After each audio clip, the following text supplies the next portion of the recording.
been with the program for a while, so it's not like you're new to things. But how is it, taking over the lead role here?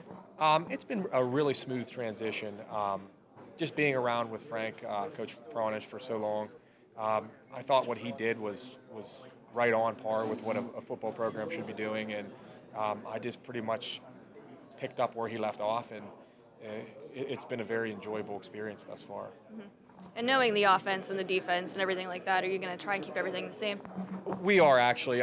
Offensively, we're not going to change a whole lot. I thought what we did last year worked real well. We were averaging over 5 yards a carry. We definitely want to improve our passing game, which I know, we didn't do a whole lot of last year. There were many reasons for that, but we definitely want to improve that this year. But for the most part, offensively, we're going to keep consistent with what we do best. We're going to play to our talents and our strengths and try to be successful in that regard. Defensively, we are going to change a little bit just based on our personnel and based on our players. And we're going to kind of tailor our defense a little bit more to what we have.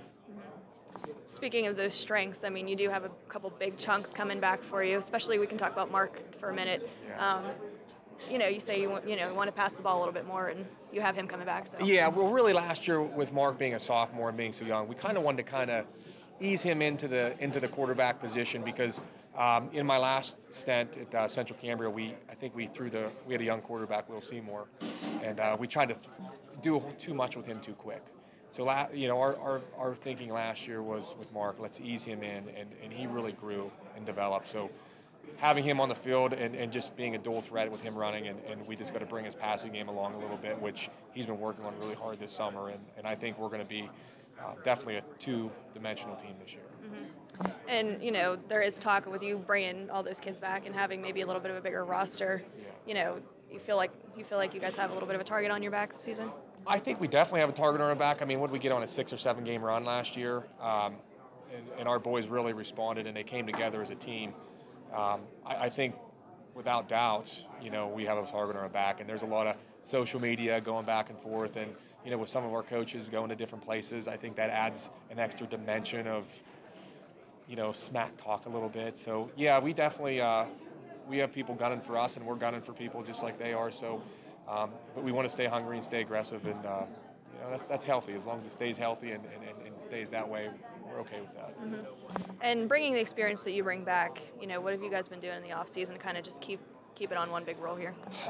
Well, we've been trying to stay positive and really trying to work that team concept. A lot of coaches will focus on X's and O's and really get on that, but we really been focusing on our guys on being a team first, individual second, and trusting the guy next to you. And with Chris Rippon leaving, leaves a little bit of a hole there, but you do have some guys to fill in. So who do you expect to really take over that role? Yeah, Chris was such a special kid, and we're really going to miss him. And last year, that can't be duplicated, I don't think, with what he did. So we have 3 guys that are going to try to fill his role. Senior Scott Yingling will be back at fullback for where he actually played. And then we're going to kind of try to work in 2 other guys in different formations to kind of pick up where things that Chris did, because he was so dynamic in what he did. We have Logan Ongst and Ben Vazel that, we think those 3 guys can kind of fill that void. Mm-hmm. And how have the kids responded with you taking over as head coach? And yeah, it's like I said, I can't really complain. I've been very fortunate. The kids have been very receptive. They've been completely motivated. They have been respectful. They've been working hard. I have such a great rapport with these kids, and I just wish the best for them, and I hope we stay healthy and we have an opportunity.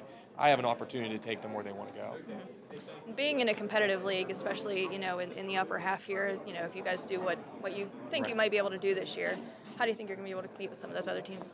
I think, and we were just talking about this on the way up here, I think that we have a very good team, and there are 7 or 8 other very good teams as well.